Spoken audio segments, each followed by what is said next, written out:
L'importance du rituel. Il y a une essence en soi, depuis sa naissance, qui s'est exprimée en actes et qui a créé tous les événements de notre vie. Mais cette essence, elle est si profonde qu'il est presque impossible d'en connaître la nature.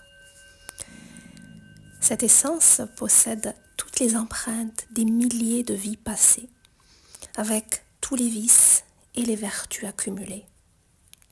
Mais les vices ont cette caractéristique d'être très prégnants et d'influencer fortement les actes présents.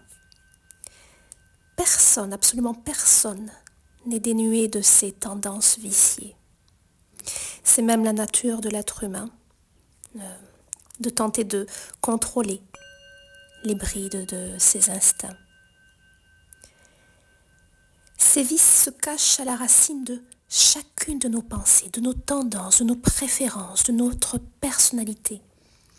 Et il ne faut nullement rejeter ces souffrances et au contraire, les voir et tenter de les arracher.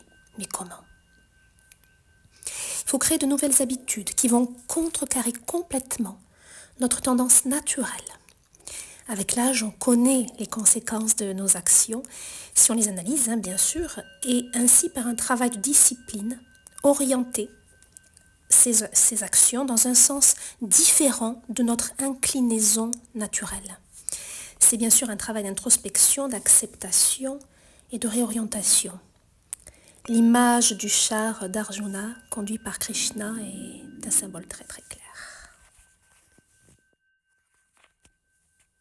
Si nous laissons libre cours à nos tendances naturelles, si nous nous octroyons la liberté d'agir selon nos inclinaisons, dans notre guise, alors il est très fort probable que notre nouveau karma négatif en soit la conséquence. Nous reconnaissons la nécessité de tenir les rênes de sa nature, selon le degré de souffrance que l'on éprouve dans sa vie. Et il est très rare de naître avec une profonde connaissance. Oui, il est très rare de naître avec cette sagesse incarnée. Et il est de notre devoir, en tant qu'être humain, d'évoluer dans un sens de conscience supérieure et de tendre vers plus de lumière, plus d'expansion, aller dans le sens de la vie, tout simplement. Instaurer un rituel quotidien nous permet de rendre grâce à cette vie qui nous anime et d'être influencés positivement, afin que chacun de nos actes aille dans un sens qui va à l'encontre de la souffrance et qui nous élève. Ainsi, lorsque nous rendons notre dernier souffle, notre essence sera teintée par des nouvelles connaissances et nos orientations de vie futures iront dans un sens de la non-souffrance.